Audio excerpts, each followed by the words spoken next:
maraming kaming pinopose na solutions dyan. Yung magdagdag nga ng security guard. Kaso wala kaming pondo para lahat ng schools magka-security guard. Ang sabi ko, ang suggestion namin, mag-umpisa sa malalaking eskwelahan. Dahil napansin namin, karamihan ng mga insidenteng ng karahasan nangyayari sa mga very large schools, meaning over 1,000, 1,500 students. So doon tayo mag-umpisa.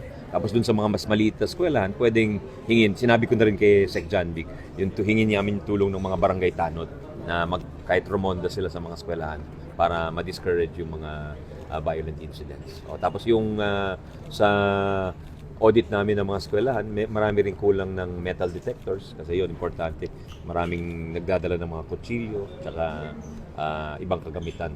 So yun, pinapabili na namin kasi medyo mas kaya namin yun. May ilang libo lang yung isang metal detector. So halos lahat ng schools bibigyan natin ng metal detectors. Tapos yung ito po, yung kulang yung pondo namin para sa mga security guard. So, buti naman may mga local government units na nagpro-provide ng mga security guards. Pero sabi ko dun sa limitadong pondo, ipa-prioritize namin yung mga malalaking mga eskwelahan. Dahil nga, karamihan ng mga insidenteng nung karahasan ay nangyayari sa mga malalaking eskwelahan.